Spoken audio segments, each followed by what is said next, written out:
Anyway, you might get the idea if you're as old as I am, and you're so busy, you're spinning plates on sticks and they're crashing to the ground.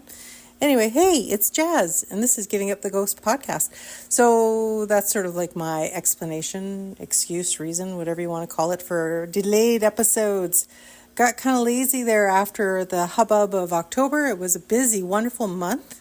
Thank you so much to the lovely ladies at the Winnipeg Paranormal Group, Ashley and Kelly, for always including myself and Cher and Giving Up the Ghost in all their public investigations. Couldn't be happier. I mean, these girls do a wonderful job, and truly from the bottom of our dead blackened hearts, thank you so much. Yeah, so it's been a busy, crazy, hectic October. We're now into, that was the floor I'm stepping on in case you heard something weird there. Anyway, yeah, so tonight's episode is from Spirits with Spirits, our Halloween episode, October 29th, with none other than world infamous ufologist Chris Rutkowski. Great talking to him. He's such a funny guy. Like, he's so smart, so much information. He's done so many investigations with respects to aliens, UFOs, even the paranormal, because that's truly where he got his roots, and he's still part of the Winnipeg Paranormal Group. So thank you, Chris. Thanks for coming out. We truly loved having you. Anytime, if you want to come out, you come on down and share your stories, or just mull around with the crowd. We'd love to have you. Thank you again. Yeah, so that's tonight's episode, our interview with Chris at the King's Head Pub, Halloween night. This is part 1. Part 2 should be coming out in the next few days. Speaking of segues and Spirits with Spirits, coming up, our last Spirits with Spirits for the year, for 2025, is coming up next Wednesday, November 26th, I believe. Does that sound right? Check out our socials for the information. We had a couple of guests lined up. Unfortunately, things kind of fizzled. So, in saying that, we were going to talk, we still have one guest potentially in the works, but we will be talking all things Christmas creepy Krampus, right? Like, that's a thing. Come on out. Come share your paranormal stories. We love to hear ghost stories. That's what it's all about. No judgment. We're here for you. Again, it's been a great year. It's been a busy year. I may be taking a hiatus in January. I'm thinking about further developing Macabre Manitoba, the other podcast I had for a limited run last year, just because Manitoba, there's been a lot of shit going on for the last 175 years, I think. Crimes and murders and all that skullduggery. So I might be doing that. And I've changed course with a book that I had written. I was pursuing getting agents to take a look at it, and I'm a little deflated about that, quite honestly. So I am going to go with the self-published route after talking with some people at different various markets. And you know what, maybe it'll be a little bit more work, but I think, it'll be a little better. So coming up, there will be more information if you like vampire stories. And this one is set in Winnipeg, Manitoba in the 80s. And that is called A Taste for Blood. So once I have more details on that one, once it's self-published, I'll let you guys know. That is if you like vampire stories. It's not everybody's taste. Get it? Anyway, enjoy this episode. Thank you again for listening to us. And definitely, if you want to get a hold of us and tell us any of your ghost stories or paranormal experiences, don't hesitate. Contact us at givinguptheghostpodcast@gmail.com. And we are everywhere the podcasts are listened to, downloaded around the world, 43 countries, last I saw. As Cher says, we are spread around the world. So, anywho, enjoy today's episode. And again, thank you. And remember to live every day like it is your last, but never give up the ghost. Ciao for now. Oops, sorry. Just trying to... Hello, everybody. Thank you so much for coming out tonight.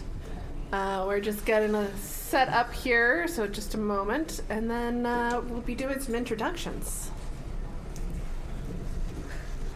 I think that works. Hi. Awesome. Does yours work? Does yours work? Hello. Open this one in front of. Can you hear me? Well, that's the important one. Okay. That's the money shot right there.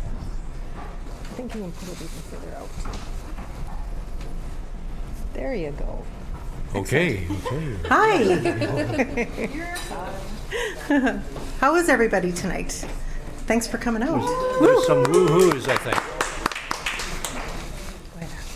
Awesome. Well, yeah, like I said, thank you guys so much for coming out. I'm Ashley from Winnipeg Paranormal Group, and I've got my partner Kelly over here on the end.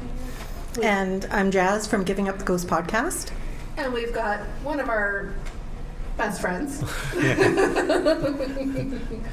amazing author and scientist. Guy, I don't know. Fortean? Fortean. Writer. Yeah. Okay. Yes. Writer. Yeah. So we've got Chris Rutkowski here tonight. So thank you so much for coming out. Woohoo!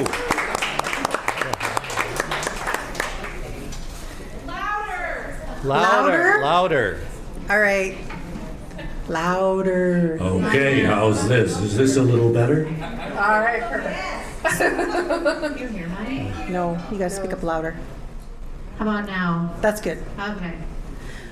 So Chris is known to be a world-renowned, Canadian-known. Actually, I saw you on TV the other day. Oh, I was waving TNA. back at you. Did you see me? I saw you. I felt the love. You were commentating on Close Encounters on TNE from 2015. Okay. So Oh, yeah. way back Way then. back in Way 2015. back, yes. Oh, man. So he is Manitoba's known ufologist. He has tons of UFO investigation stories and also paranormal stories. So we want to kind of throw that part into it as well. So Chris was a paranormal investigator before Ghostbusters. One of I the was. first. In fact, we had something called Manitoba Mysteries Group, which in the 1980s, way back when we were still using rocks and stuff to hit on things. And we had it in here in Winnipeg. It was based here, and we investigated ghosts and Sasquatch and lake monsters and UFOs. We did everything because we were the only ones around. And suddenly, this Ghostbusters thing shows up, and TV shows and whatnot. So we actually were ahead of the curve. Awesome. Do you want to start us off with some interesting stories or anything that's come up new? Interesting stories. 3-Eye Atlas, as perhaps? opposed to the other ones that I usually have. First of all, I have to show off. How's the shirt? woo, nice, Very nice. very spiffy. Very nice. My wife has introduced me to the wonders of Timu. So Hey, me too. very good. Thank you, Donna. I've been at this for a while, and I have a lot of stories on UFOs and ghosts and stuff like that. So we started out with the ghost. We investigated here in Winnipeg. There are a couple places you may know. The Hamilton House you probably have heard of, and people have been involved with. It's closed now, but at one time you could go there and eat and drink. Interesting. And but there's also places around town like Mother Tucker's, and that used to be the what was it now? Masonic Temple. The Masonic Temple. And in the Masonic Temple, we had found coffins. And there's all sorts of interesting stories of ghosts that were seen in there by some of the patrons. So lots of places around town, St. Andrews, Lower Fort Garry, these places have these traditions. So we did a lot of investigating. But at one point, it was just too much going after the Sasquatch and lake monsters and ghosts and UFOs. It was just too much. So I started to specialize in the UFO stuff, although I am still a consultant for the Winnipeg Paranormal Group. So I'm still active, and we still do a few things. I just got back from Thunder Bay, where I spent some time with the Six Nations investigators of paranormal experiences. I spent some time with the beyond the what's the women in BC. There's Everybody's looking at me. anyways, there's a lot of the people on TV shows right now are beyond the haunting, isn't it? That sounds I right. think, Yeah. I think so. Anyways, so a lot of the people you see on TV that are ghost hunting and stuff, I spend time with, and I've actually spent some time in Thunder Bay on some investigations. But the UFO stuff has always attracted to me. But is there what's the difference between the UFOs and the ghost stuff? And sometimes it's a little hard to tell. For example, March 1977. So this goes way, way back. I think Brian Barkley was about this high. Oh wait, he still is. Just a second. But he, it goes way, way back. And a fellow named Ludwig Siegel was driving on a road here in Manitoba, close to the American border, heading for a town called Sunddown. Now, this is close to, as I mentioned, the close to the American border, but he's driving along, and as he's driving along, this was about 6 o'clock in the morning, and it's still fairly dark out in March of 1977. He's driving along, and he sees this sort of UFO-y thing. It's a disc-shaped object that resolves into a saucer. It's over the road, but it's all kind of sparkly and sort of looks like you can almost see through it, but it's definitely just hanging over the road. And he drives right under it. And he thought, well, this is really, really weird. But he keeps on driving, and as he's driving, he goes over a hill and he starts picking up speed, and he's coming down, and he sees in front of him 3 creatures that he describes as white bowling pins, sort of heads, and then they have a bigger body between the neck and the head, and they're standing across the road in front of him. They're all white, no faces, no arms, no legs, just these 3 bowling pin things right in front of him. And he realizes he can't stop in time to keep from hitting them. So he just kept on going and didn't even take his foot off the accelerator. He was in such shock.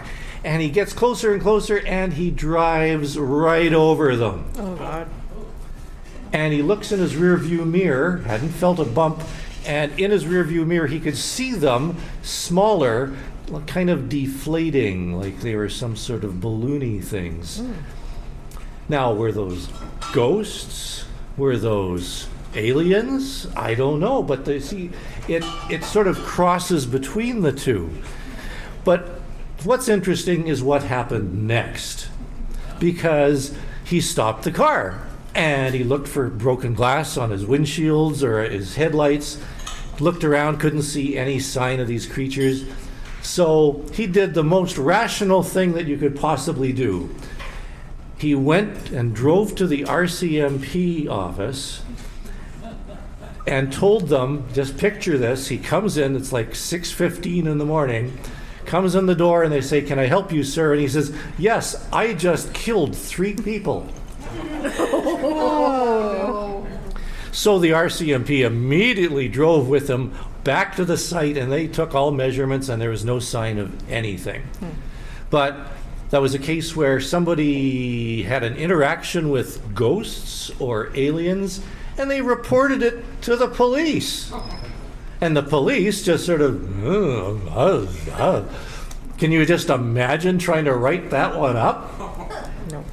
So that shows you that there's this fine line that's very wavy and diffuse between the paranormal and the UFO. I have a question. Yes. What is your belief on people being able to call UFOs? Because I keep hearing it. Yeah, you can hear it Yeah. more often. Yeah. A lot. Yeah, online you can see all sorts of videos of people that say that there's something called whistle downs, and you can call UFOs and aliens if you have this right frequency and all this sort of stuff, or you can telepathically contact them and they'll come down to you. I've been with people who said they could do that, and they've never been able to do that, or they say, "See, look at that, there it is," and like a satellite flies overhead or a plane or something. So I don't really buy into it. And then the other thing is, they can't do it necessarily on command all the time. So I'm standing here. Can you, call down a UFO? Well, you have to be in the right frame of mind.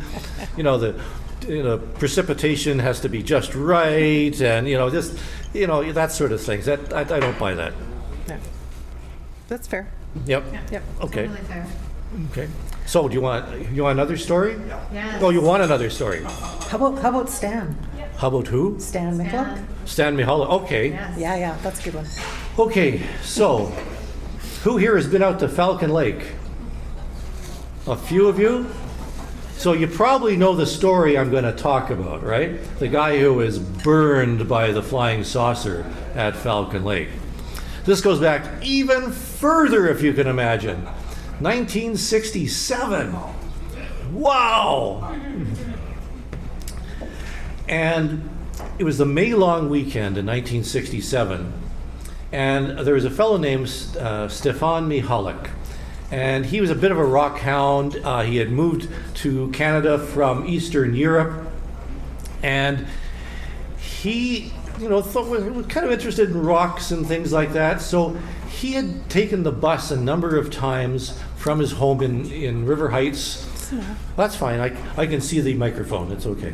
Are you sure? Thanks, Carly. And it's that he took the bus and he would stay overnight on the Friday night and do some sort of poking around, prospecting or whatever on the Saturday, and then take the bus back on Sunday. He had his favorite spot too, and where this spot was just north of the town of Falcon Lake on the north side of the Trans-Canada Highway. And he had actually found some interesting rocks. He had staked some claims.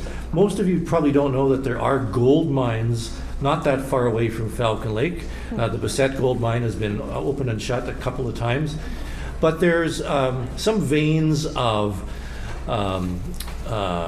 copper and possibly gold close to Falcon Lake, but we're not entirely sure. But he had staked some claims and had registered that he was looking for that sort of stuff.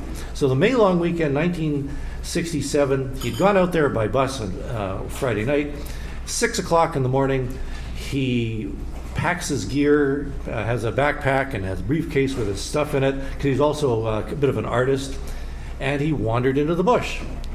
And he spent some time looking around at things, and around lunchtime, he stopped beside this rock outcropping. And if you know the Falcon Lake area, West Hawk, there's these big ridges with big, tall cliffs and stuff like that. Not mountainous by any means, but they're fairly high ridges. And he'd stopped for lunch overlooking this sort of pond, swampy area where there was a beaver dam and there's a bunch of geese sort of paddling along on this swampy area. And as he's having his lunch, he had pulled out and unwrapped his lunch that he had made for himself. All of a sudden, the geese fly off. They make a big racket and they fly off. And he's thinking, uh-oh, there must be a bear somewhere around. And, because there are bears out there. And he was looking and he was worried that there might be some. He had his bear bell and things like that. But he didn't see any bears, didn't see any reason for the geese to have taken off all of a sudden. But up in the sky, there were two bright objects. He said they were kind of like cigar-shaped, very, very bright, shiny, like shining in the sun. This was noon on a Saturday afternoon, which was already kind of bright, but these things were really bright and shining. And as he watched, they came down a little bit further and further, and one of them hung up in the sky, but the other one started descending more and more and more. And he eventually saw this was not a cigar shape, this was actually a Hollywood-style flying saucer that it eventually came down and landed on a flat rock outcropping about 100 meters, less than that, maybe 50 to 100 meters away. And it was a saucer shape with a dome on top. And he didn't see any legs or anything like that, no portholes that he could see. But this thing is just sitting there, and as he's watching it, it's not white anymore, it's yellow, and then orange, and then red, like it's cooling down. And eventually cools down to the point where it's just silver, like he said it was some sort of metallic gray or silver. And the sunlight was gleaming off it a little bit, but It was sort of burnished somehow. But as he's watching this, there are lights coming out of the top of the dome, which were very, very bright. And a little door opened in the side of this thing. Not like a door, but like an iris of a camera, just sort of sliding one into the other. And he heard some voices. And over the next half hour, he's watching this and he's sketching it and he's listening to the voices, and he can't make out what the voices are saying. He says it's some sort of gibberish or something like that. And he thought, well, what is this? He thought, well, this must be some American secret landing something or other. Because in 1967, here's your history, you're learning something tonight. This was the year that the Apollo program really got going, 1967. As a matter of fact, Apollo 1, which was actually never called Apollo 1, it actually had an accident on the launch pad, and 3 astronauts were killed. It was all over the news in 1967, and this was just a number of months after that. So he knew that the American space program was underway. Maybe this was a test vehicle that had, broken down and they had to land somewhere for repair. So he's listening to these voices and he's thinking, oh yeah, because of these voices, it must be Americans. So he figured, okay, they broke down, they figured nobody was around to see them, but I'm here, so I'm a mechanic. He was a mechanic. He stood up, walked towards the flying saucer. I don't know how many of you would be walking towards flying saucers, but he walked towards the flying saucer. I'll try anything once. You would, Jazz. Boy, oh boy. Not again, anyways. No. And he calls out, okay, Yankee boys, come on out, I'll give you a hand fixing your broken down flying machine. And the voices stopped. And he thought, not Americans, Russian. Now, because this was the Cold War, and he happened to be from Eastern Europe and knew a couple of different languages, so he called out in Russian, "Do svidaniya," or whatever, and no voices didn't start again. He tried again in German, he tried again in Polish, nothing happened, but he was by this time standing right in front of this thing. And he reached out to touch it, and his rubberized glove, he had rubberized gloves on to protect his hands from the rock chips and whatever. The rubberized glove melted when it touched the side of this thing. This thing was still pretty hot. And he pulled away, and all of a sudden, this door shut. The whole thing started rotating, and in front of them was an exhaust vent of some sort of a grid with holes and lines. And a blast of hot gas hit him in the chest, set fire to the pine needle, set fire to his clothes, and the thing took off and flew away. Well, he ripped off his clothes that were on fire, took off his shirt, his undershirt, and he stomped out the pine needles as best he could and the leaves. And he started getting very, very ill. He was dizzy, he was burned, he was injured.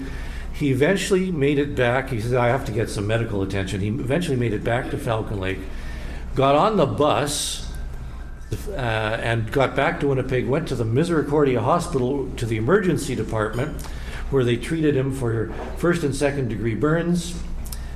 And then the story came out, because they said, how did you burn yourself in the middle of the forest in Falcon Lake? And he said, well, some sort of airplane. Well, the RCMP and National Defense took an interest in this.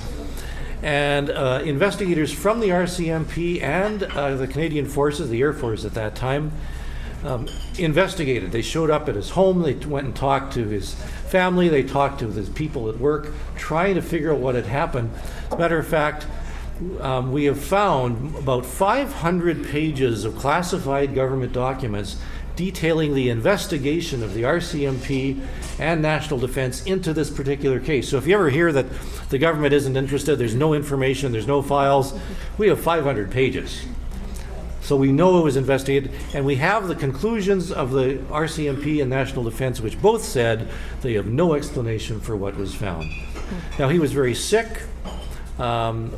and he was taken to Pinawa at the White Shell Nuclear Research Center, tested for radiation. You always hear UFOs land and there's radiation all over the place.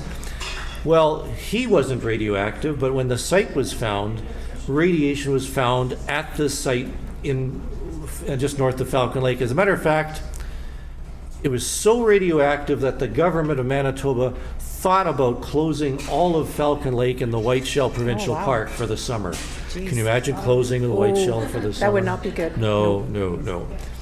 They decided against it, but they went so as far as to dig up or see if anybody had dug up from the nuclear waste site. You may not know that Manitoba has a nuclear waste site, but they went there and they wanted to see if somebody had tampered with it and taken some radiation out, some radioactive material.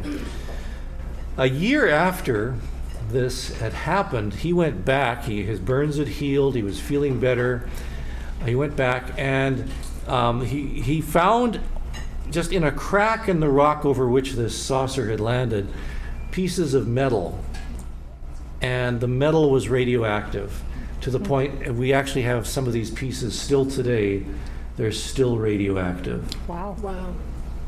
And my wife Donna convinced me to not leave it on the dining room table anymore. She says, put that in your office. Leave it next to your computer. Yeah. Buzzkill. Yeah, You know. jeez. It was a nice conversation piece.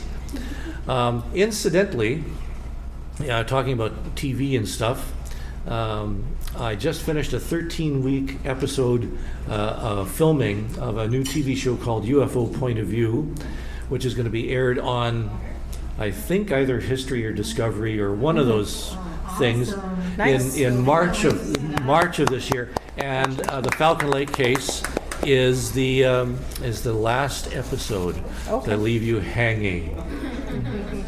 So it's a case that happened here in Manitoba, still has not been explained by the government, and there's physical evidence, there's radiation, and it's one of those classic cases. I think it's better than that silly old Roswell thing, because the American government doesn't even admit anything happened there, but the Canadian government, oh yeah.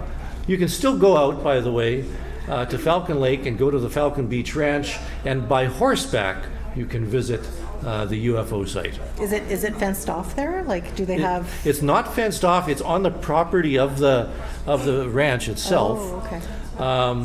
And they take people out on tours, and it's believe it or not, it's a 45-minute horseback ride each way. I mean, it's the only way in because it's in the middle of nowhere. And so it's, if you're going to fake something, why do it in a place that's so inaccessible? Put it somewhere, I don't know, next to the Pan Am pool or something, that everybody can drive by. And is some of that still at the university as well? As a matter of fact, Kelly, thank you for asking that. All of my files on this case have been given to the University of Manitoba archives. And occasionally they pull them out, but his hat is still, he was wearing a little hat, like somewhat like this, that's burned. His undershirt from 1967, showing the burn marks, a little bit torn up, a little bit yellow. I have a shirt just like it. But it's in the university archive. They have more than just books. And they have all these artifacts and files and whatnot. And they're there for the public to do research on. Along with the University of Manitoba Archives also has things like the Hamilton photographs of the ectoplasm and the hovering chairs and everything from paranormal investigations as well. Matter of fact, the University of Manitoba has one of the largest paranormal collections in all around the world. I think at the last count they had 75 separate collections of paranormal artifacts, including the UFO stuff, in their archives, including the files of Peter Aykroyd, who was Dan Aykroyd's father. Speaking of Ghostbusters, who was an actual Ghostbuster, an investigator, and all his files are there. So, there's a very rich history of all this sort of stuff. It's a wicked collection. It's a wicked collection. Check it out. Yeah, it's a spooky collection. Spooky. Yeah. Actually, it's at the Elizabeth Defoe Library. Yeah. Very cool. That's cool. Any other questions? I have one. Okay. What are your thoughts on Skinwalker Ranch? Now, some of you are who watches the TV show about Skinwalker? I have. Bunch of you, and you guys. Yeah. So there's good news and bad news. First of all, Skinwalker is a little odd of a place, but there's a guy here in Winnipeg named Mike Manias who has actually been to Skinwalker Ranch. Oh. And he was toured there, he stayed there, and he said nothing happened. He said everybody was saying, do you see that shadow? Do you see that? What was that? But they're encouraging people, suggesting that something was Sure. happening, but nothing happened while he was there. Now, does that mean that nothing's happening? No, but he just came back with not the best view of that. It's the type of thing where, in a lot of the TV shows that are on now, like if Search for Bigfoot or whatever, they tromp around in the bush and they say, well, this tree is bent this way, maybe, and there's something we heard, and there could be a footprint, but no really solid evidence. That's kind of the same thing with Skinwalker Ranch. A lot of hype, but not really anything of substance. That's my view of all that. Right. Okay. Yeah. That's fair. Anybody else? Does anybody have a question regarding the UFOs? And the other thing is, I've been at this a while. I mean, I have been investigating UFOs and paranormal phenomena for 50 years. Whoa. I am that old. I am very, very old. I was investigating the haunted houses here in Winnipeg since 1975. That's why I asked you to mentor me when I first started doing this. Yeah, Years ago. you were this high, I think. She still is. She still is that high. Oh, question over there. Where's it? Yes. You mentioned that they had bunch of medals from the Falcon Lake. Do you know, like, they've ever been submitted to, like, somebody like Gary Nolan for, like, a mass spectrometer? It's interesting that there's a lot of claims about materials found that are related to UFOs and metamaterials and all this thing. I have published the fact that I have this material and the metal, and it has been tested not by Gary Nolan, but it's been tested by accredited universities, University of Chicago, it's been tested at the U of M, of course, and University of Arizona. A lot of scientists have analyzed it. As a matter of fact, it was most recently analyzed at the U of M at the new, what's it called? Manitoba Institute of Materials, which is a new space age lab at the U of M, 2 stories underground, and it looks like a James Bond villain's lair. It's really cool, lots of neon and stuff. Nice. They have an electron microscope there, and we put this metal on there. And it turns out that this metal is almost pure silver and radioactive. Oh. It's not radioactive silver, it's regular silver that has been somehow made radioactive with some other material that's on it.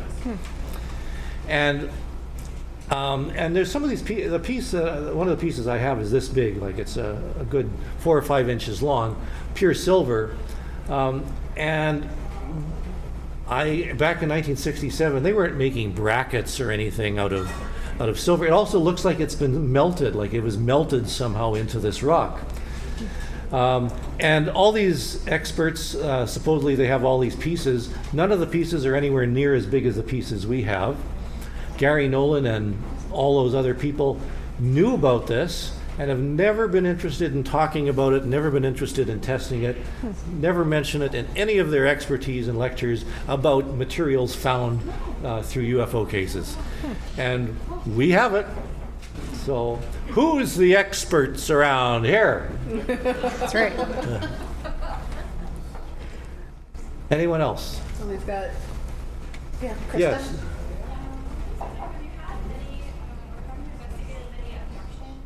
Abductions, okay. As a matter of fact, I was in Thunder Bay specifically speaking about UFO abductions. You don't hear much about them these days, but they're still a popular topic in some circles. At one time, and I'm trying to remember what year it was, I think it was early 90s when I'm going to stand now. Yeah.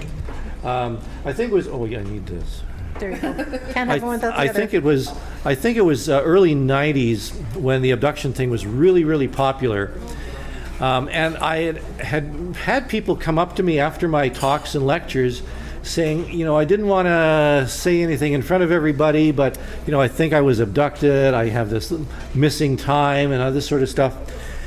And so I did work with a number of people who said they were abducted by aliens. I worked with a clinical psychologist, not because I thought they were crazy, but because some of these people had extreme anxiety.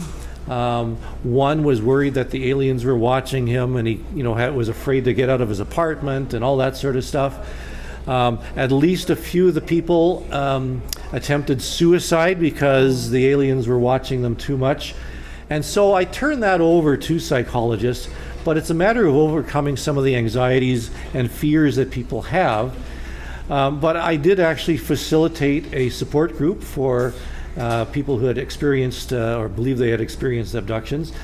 That ran for a little while. But I've withdrawn from that at the same time that we don't hear much more about it, because I think there's, and I recommended people go to their family doctor, go to a psychologist, not because you're crazy, but because you have these fears. These are things that are really bothering you, that are very meaningful to yourself, and they may play into some other feelings that you have, and they're affecting your family, they're affecting your life. So for gosh sakes, go see a therapist about it for whatever. Yes?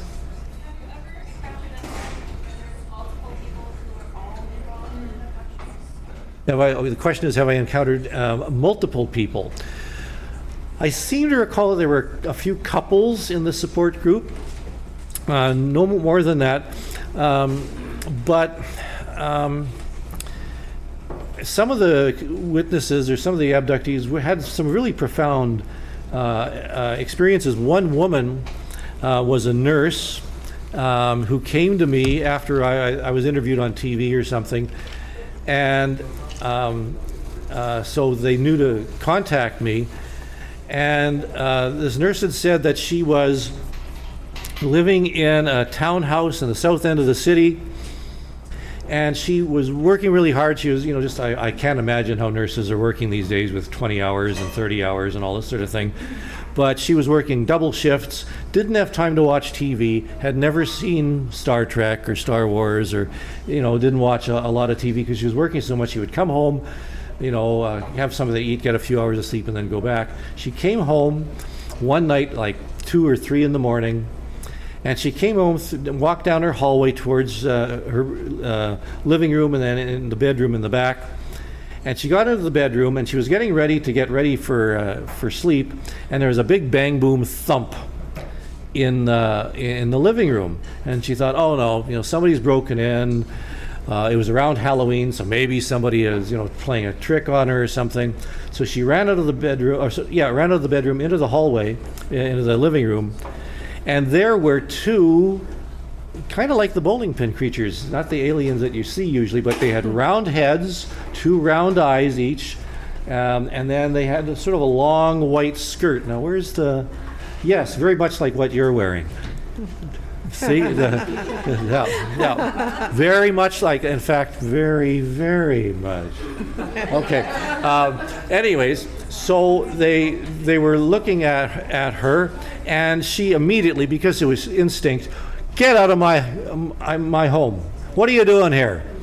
And they looked at her, and then they looked at each other, and then they looked back at her, and she thought, these aren't kids, these aren't, you know, teenagers or whatever. And she heard telepathically in her mind, would you like to come for a ride with us? We mean you no harm. Now, of course, I'm sure all of you, have had situations where somebody said, hey, you want to go for a ride? And you've all said yes. So she said, sure. And the next thing she knows, she's somewhere else. She's in a big hall or auditorium in which there are a number of UFO flying saucers. And one of the creatures is behind her and the other one is in front of her, and they're walking across the tarmac or whatever towards one of these saucers. and there's a ramp going in, a gangway, and she goes down the hall inside this thing, and they sit down at this console, and there's a big screen and a bunch of buttons on the dashboard. One sits on either side of her, and she's sitting down, and she's watching, and there's this image of the Earth, which goes smaller and smaller and smaller and smaller and smaller. And the next thing she knows, she's in her bedroom. 3 hours later, she's still in her clothes. The bed has not been slept in, and she has no other memory of anything that happened.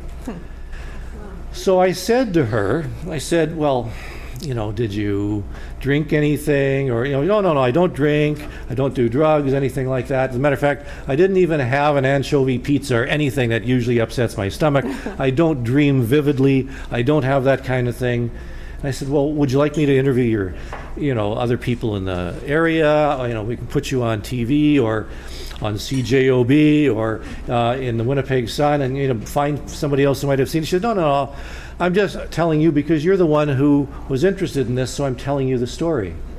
And that's where the story ends. So what do you do with cases like that? And I've had people who,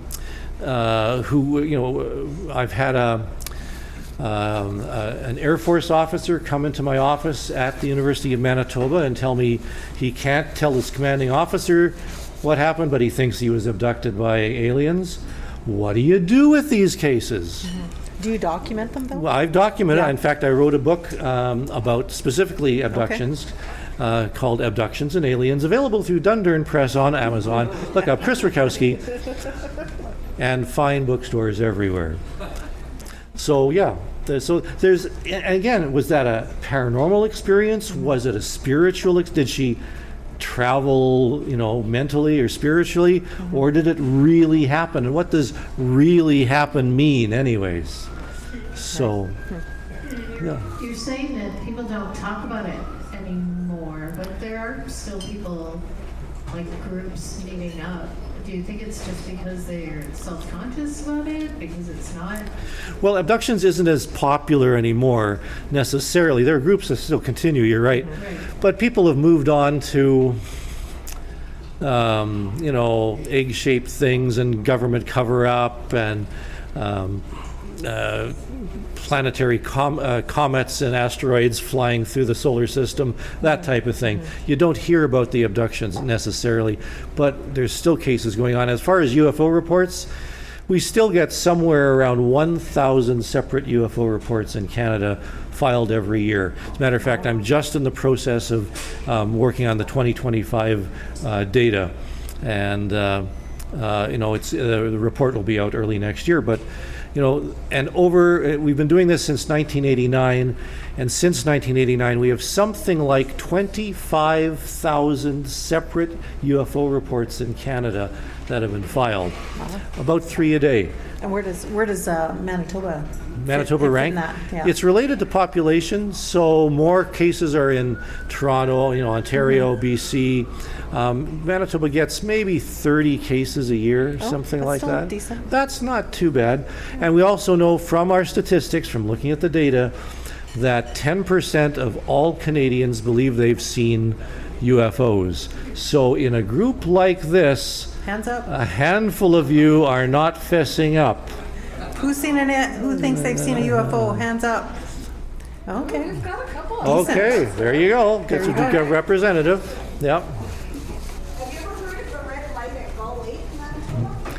Red light at Gull Lake. Yeah. Usually it's red light at Carmen, but Charlie Red Star. I know that Gull Lake has had some. Okay. I remember something at Stead. Do you remember something at Stead? My mom's from Stead. Really, I heard Out of. there. Really, I've heard about cases from Stead and what's the other town out that way? There's Goldberg, Stead, Yeah, but I know the area. Yeah, I haven't. But I don't. I know that there've been cases. I can't think of any offhand. because I want to tell you, it was back in 1975, and a friend of mine and I went on this little mini bike. We went on this trail in the bush, Yeah. whatever. It was like just after midnight, we saw a red light in the trees. Hmm. And I mean, there was no towers back then or anything. So when we got back to my cousin's place, we told him we saw this red light, and he said, "Well, don't you know about the red light at Gull Lake?" And I said, "No, I've never heard about it." And my daughter, who was with me, my same cousin, Cole, told her a story about his aunt, who has a cabin kind of on the lakefront. We're kind of kitty corner from each other. She said that she saw a UFO over my cabin. Oh. And that would have been back in the 70s. Yeah. In the 70s, okay. Well, Yeah, and she's not, like, she's a very, very straight-laced kind of, wouldn't lie and stuff. Right. Like that. But I just thought I'd ask you because apparently there's, stuff about Gull Lake and UFOs. Well, yeah, there's reports, a little bit north of there and east, like Beconia and up to Grand Beach and that type of thing. Yeah, yeah. Cool. Interesting. Well, thank you for that. I had to. Yeah. Thank you. Thank you very much. We've got a couple questions right at the front here. Okay. What do you think about the blowing up of the fire in the sky story for abductions? The blowing up of the fire in the sky? Debunking? Oh, the debunking of the fire in the sky. They came out this year and said that they faked it. Well, there's a lot of controversy. Fire in the Sky, if you don't know, Travis Walton was 1977, something like that. It's been on TV. There's actually a film about it called Fire in the Sky, where some loggers were driving along and this saucer appeared and one got out and ran towards it. He was zapped by a beam and they got scared and drove away and left him behind. Great friends. And Travis isn't saying that it isn't real, but his brother-in-law said they faked it and explained how they did everything. yeah, and for a number of years, everybody they took lie detector tests, and he was eventually found. But some of them insisted it was real. Now, and it turns out they were behind in the logging contract, and they were going to. There's all sorts of people who have come out with reasons why they faked it. Some people said it was faked. One of the loggers definitely said it, but they're not talking to him, and there's a whole that sort of stuff. It's called one of the best cases ever, but there are some explanations. And I met this guy named Travis Walton, a number of times. We've had dinner with him. Cool. And I know my wife, we were having dinner with him and Stan Friedman and a few others. And after dinner, my wife turned to me and said, "He acts and looks and sounds exactly like a used car salesman." So I don't know whether that's positive. I would think not. No. But I mean, there's people who believe and don't believe. And I don't know whether you're here to believe or not believe. I don't care. I can tell you the stories. Whether you want to believe them or not, I can back up almost everything I say with documents and additional stories. And Kelly's seen some of these documents. And, what do you do with these cases? I don't know. But a lot of the stories you hear about do have explanations. And I would say out of all the cases, maybe 5% don't have really good, easy explanations. The rest could be literally anything. And I apply that to everything in life sometimes. So here's a question for you. All right. So just because you document and you hear all these things doesn't necessarily mean you believe. Do you believe that there's something else out there? I believe. I'll have another drink.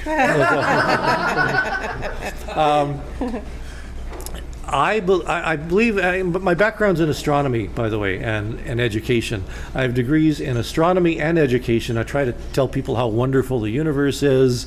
Unfortunately, we're stuck down here, but out there it's really neat. But my astronomy background tells me that there's life out there somewhere around a distant star, maybe not that distant, but somewhere out there's a star with a planet around it that might have, life like us. And it could be that there's, flying saucers out here. And those stars might be, 1,000 years older than our sun, 10,000, 1,000,000 years older than our sun. So the civilization might be that much older too. If so, they could have figured out a way not to break the laws of physics, but to bend them in ways that we don't know yet. And if so, they could be coming here. So I think it's possible, but I'm the ultimate doubting Thomas. I need to see something. Sure. You know, I know Ashley's here, but until I actually, you know, so I don't know. It's belief is a very interesting thing. So I was just going to say that leading up to that, sorry, 3i Atlas. Okay, Atlas, yeah. Yeah. So People are all excited about Atlas. what's your take on it? I'm actually in an organization led by the guy who's hyping Atlas right now. His name is Avi Loeb at Harvard University, and I meet with scientists from Harvard University every month talking about stuff, including this. This fellow is convinced that, no, he's not convinced. He says it's possible, and people miss the possible part. He says it's possible that this object that's flying through our solar system at a funny angle, at a funny speed, and in a funny direction, in a funny shape, and seems to be very strange in terms of its reflective properties, may not be a asteroid or a comet, may actually be a spaceship from another star or from another civilization. And people have just taken that and run with it. Right.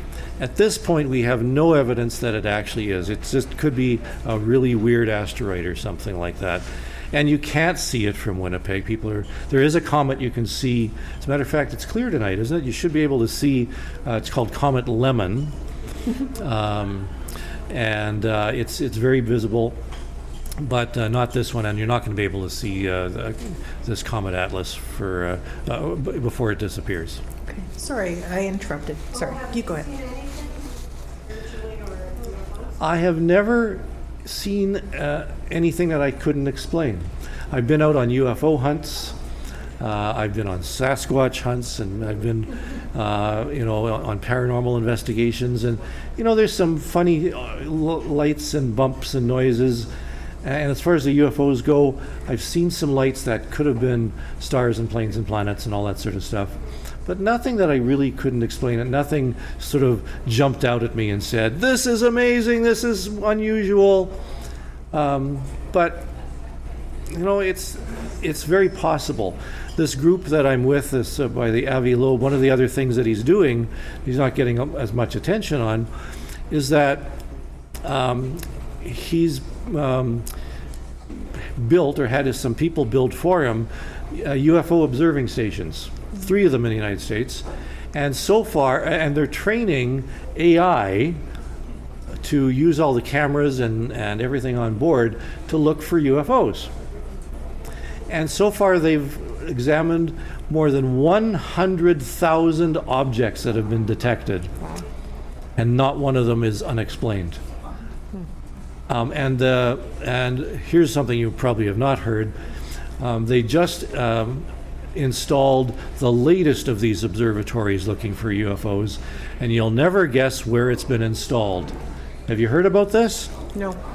Who's been to Las Vegas? Who's been to the Sphere?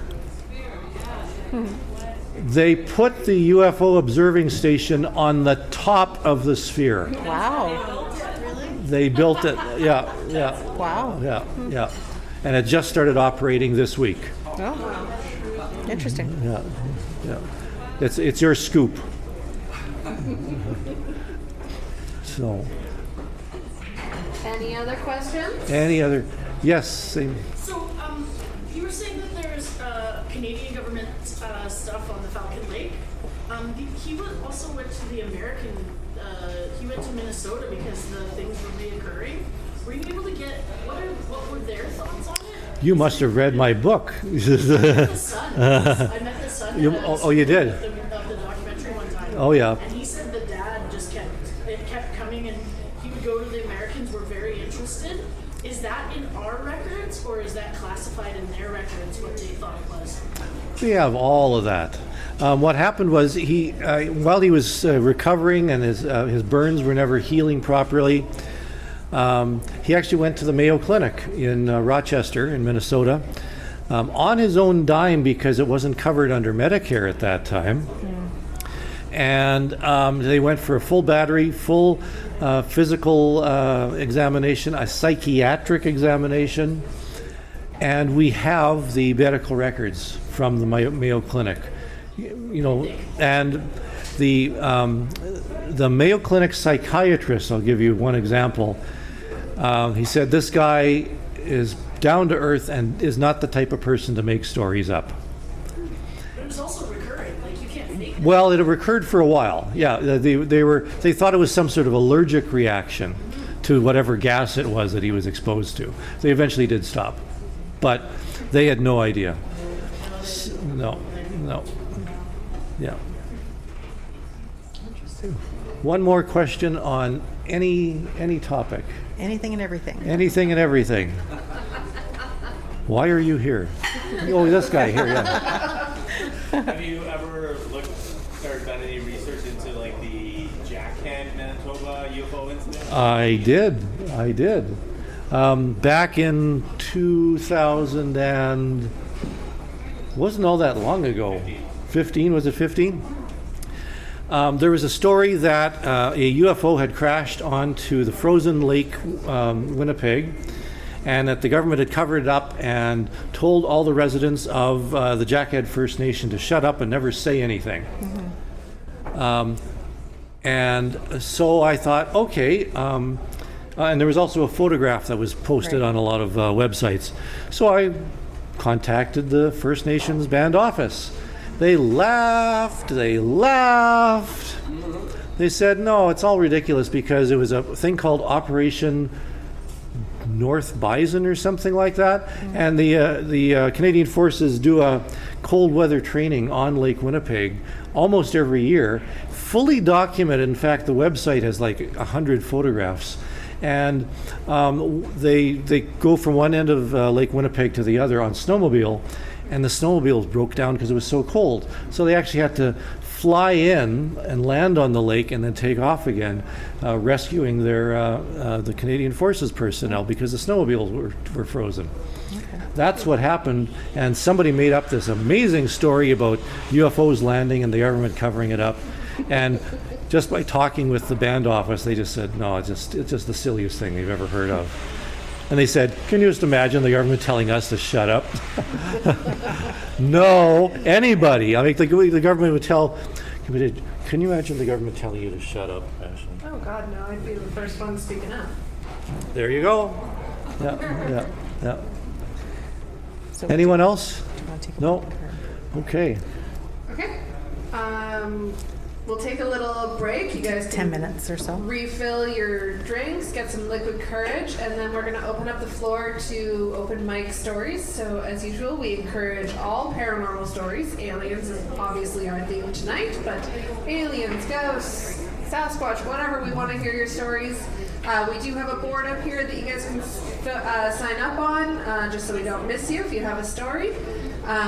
We also have an amazing vendor here tonight, so please make sure to stop by and see After Dark Design. They've got some great stuff out on their tables tonight. Cool stuff. Yes. Cool. We also have prizes tonight as usual, so please come on over, fill out a ballot, and win some prizes. And thank you to the gang here for inviting me to speak. It's nice talking with you. Thank you. Thank you, Chris. Thank you very much, Chris. If you don't have any great stories where Chris got help, I'm sure he knows.